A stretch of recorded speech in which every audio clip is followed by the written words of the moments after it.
Thus we put contemporary music into our well. Thus we break down our standards and put that into our well. Some of our churches even change Bibles, and that's filled up our well. My friend, we've got a lot of churches that have a lot of stuff in the well because they let the Philistines come in and stop them up. And so what happened here is that Isaac sees this and he understands this, and now he's having to deal with it. The Philistines have come and stopped up his father Abraham's wells. We're going to skip down to verse 18. And it says, and Isaac digged again the wells of water, which they had digged in the days of Abraham his father, for the Philistines had stopped them after the death of Abraham, and he called their names after the names of which his father had called them. I see many different things here, but I'm just going to hit a couple. First thing I want to show you is the fact that when we have wells, our little well in ourselves, and we allow it to fill up, what we need to do is just redig it and rename it as our Father has given us to name it. Yeah. We kind of pushed aside redemption. We kind of pushed aside sanctification. We kind of pushed aside salvation to know that we should have the joy of the Lord and we should have it more abundantly. And we've done that because we got our well filled up. Yes, sir. And oh, may we individually get the old shovel out and start digging in and cleaning out our well so our water will flow freely again. Amen. Yeah. Amen. But not just individually, but corporately. Yep. This is church restoration.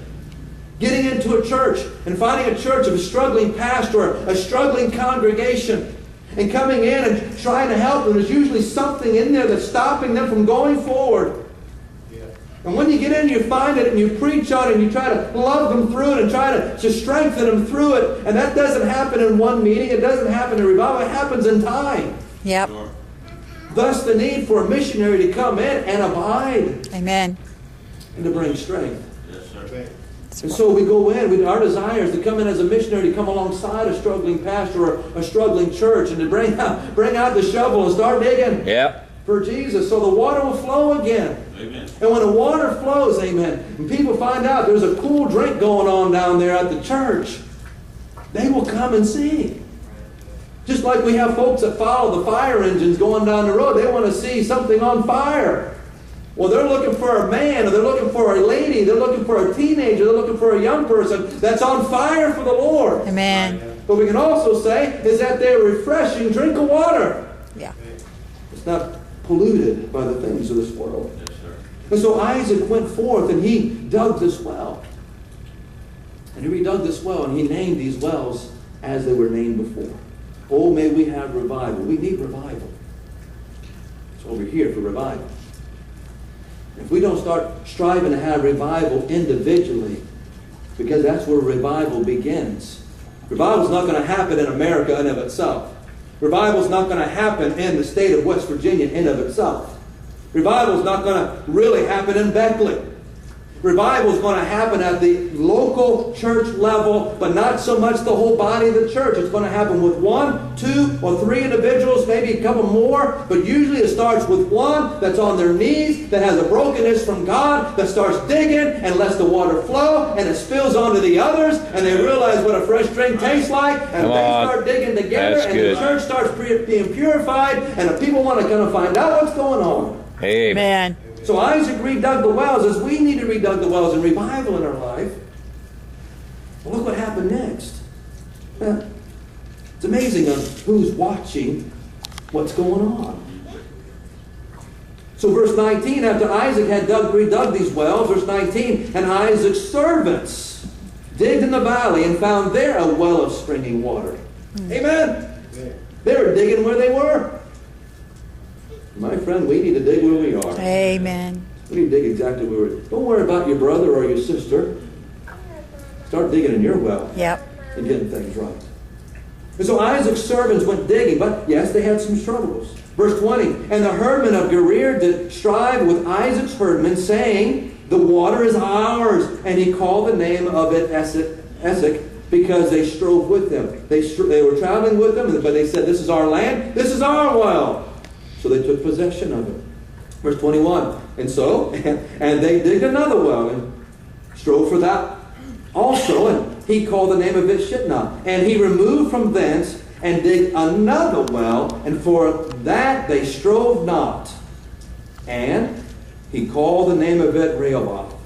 And he said, for now the Lord hath made room for us, and we shall be what, church?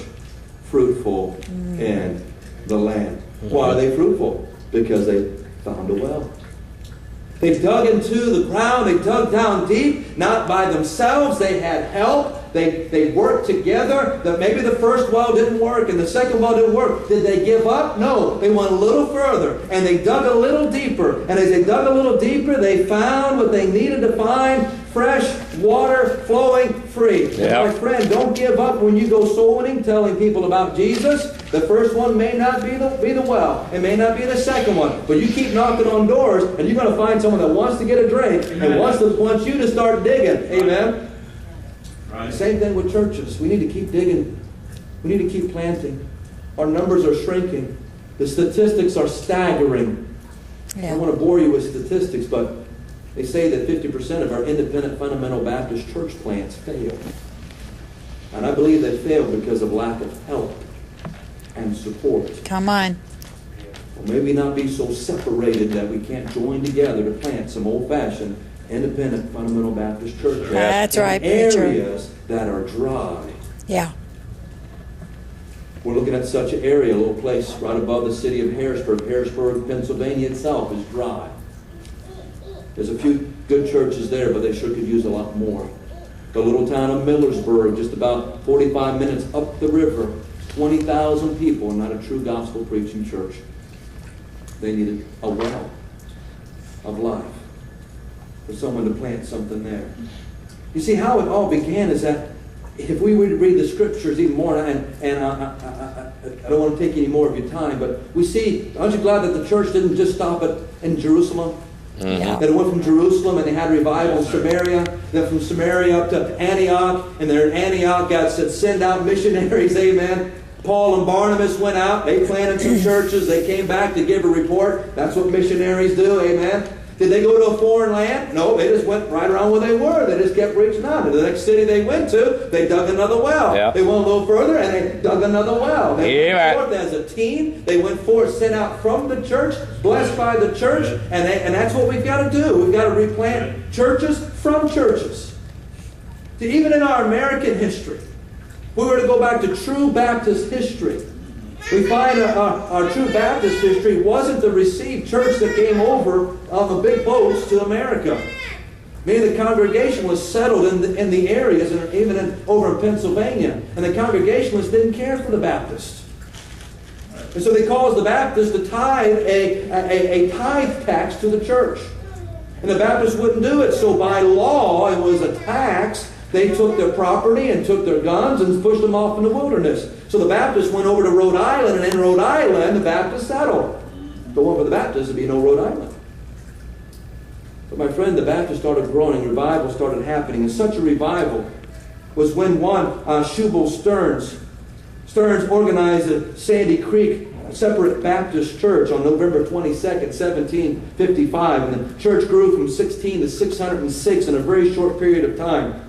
But they just didn't grow themselves. They kept sending people out. Their church members spread into all other areas and started other churches. Yeah. The association grew rapidly, causing Morgan Edwards to exclaim that in 17 years, Sandy Creek had spread its branches westward as far as the great river Mississippi, southward to as far as Georgia, eastward to the Sea of the Chesapeake, northward to the waters of the Potomac.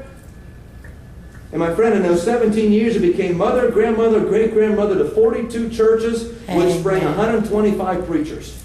Hey. But then those planted to about 4,000 churches have really come from that one church. The late David L. Cummins of our time said this: as a result of evangelism and enthusiasm of the separate Baptists, the gospel saturated North and South Carolina, Virginia, Georgia, Tennessee, and Kentucky, which are still known today as the Bible Belt. Because somebody had a mind to plant a church. Amen. They knew that there was a need to dig some wells. Amen. And they dug some wells. You see, what is what we know of a missionary? We know of a missionary, the typical missionary is coming, he's going to a foreign land, to the uttermost part of the world. And what is he going to do there? He's going to go dig a well. Mm-hmm. He's going to go dig a well on individuals, but he's also going to dig a well to plant a new